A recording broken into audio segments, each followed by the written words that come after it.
I vaguely remember life without pain. As it progresses, as the disease progresses, you lose part of yourself every time another joint is claimed. It's in her fingers and wrists and elbows and knees and feet and ankles. Kathy Eichelberger has bravely battled rheumatoid arthritis since she was a teenager. For 40 years, her husband Larry has witnessed the depth of her physical and emotional struggle. When you look at her hands and you can see the structural damage that exists in her hands, you can appreciate that structural damage, but you have no idea how that translates into the reality of what she deals with on a day-to-day basis. And she doesn't want you to see that. The road that Kathy has traveled with arthritis is a journey that began at a devastatingly young age for now 13-year-old Diamond Carl. The rheumatologist diagnosed her with juvenile rheumatoid arthritis, and that was at age 5. As a single mother with 2 young daughters, Vanessa has watched as Diamond painfully deals with her differences and limitations. Well, I'm kind of used to it now, so it doesn't hurt that much, but I just can't do like all the stuff that they can do. From just being that little toddler and just bouncing up and down, keeping up with everybody else, to slowly, not being able to stand or walk for a very long time. Kathy and Diamond are just 2 of the over 46 million Americans who suffer from one or more of the various forms of arthritis, over 300,000 of whom are children. Arthritis Foundation-funded researcher Dr. Lauren Erickson works daily to better understand the disease in hopes of developing a cure.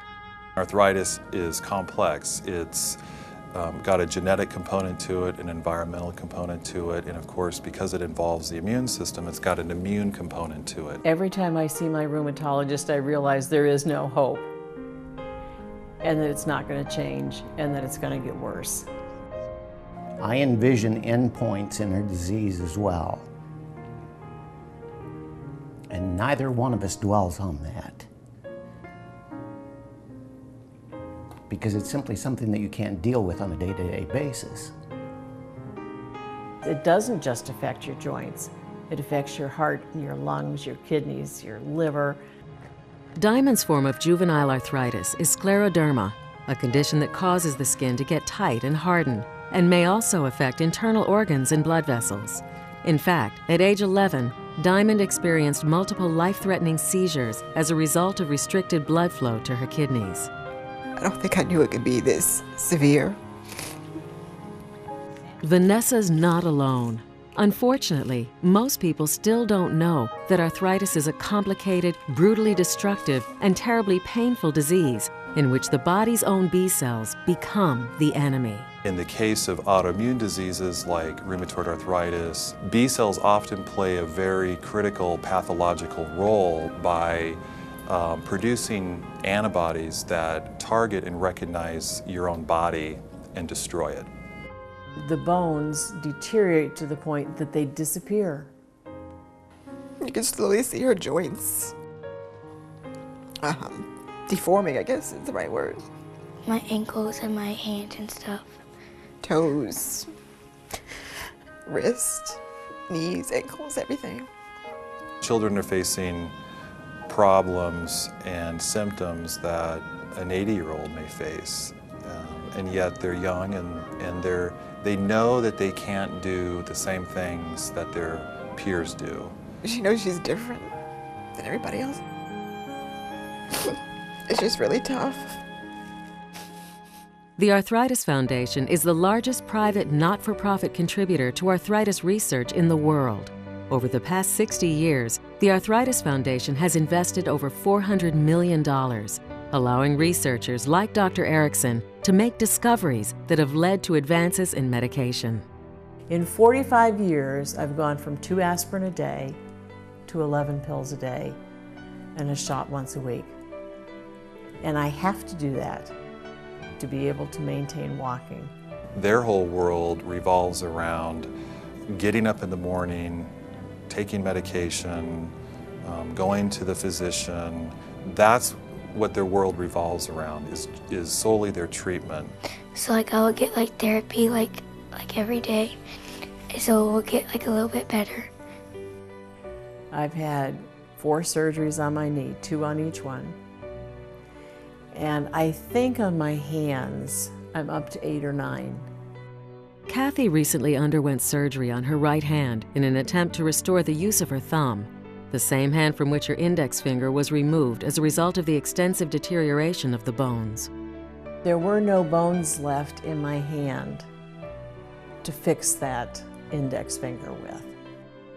Kathy's doctor told her that she had no choice but to have the finger and part of her hand removed. He said it was amazing to try to work with the bones in your hand, and he said I'd describe them as rotten timber on a ship. The destruction Kathy's immune system has wrought on her joint tissue and bones is one of the things arthritis research is working to prevent. There's nothing normal left on my bones.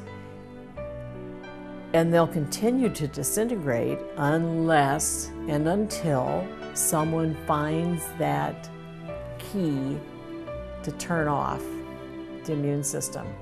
The distinguishing factor of what we're proposing to do versus what is available out there now is a selective biologic where you only target a component of the immune system that is an underlying cause of disease, rather than a general immunosuppressant agent that's going to target the entire immune system.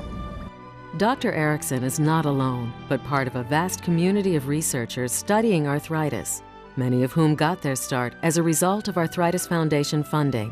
I don't think that any one particular approach is going to be the answer. It's going to have to be a multifaceted approach. Listening to the research that they're trying to work on, it has begun to provide some measure of hope that there might be something out there someday that'll fix it.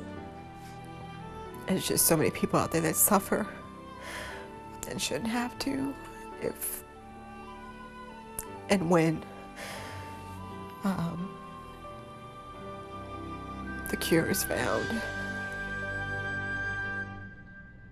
Finding the cure means overcoming the issues facing arthritis researchers like Dr. Erickson.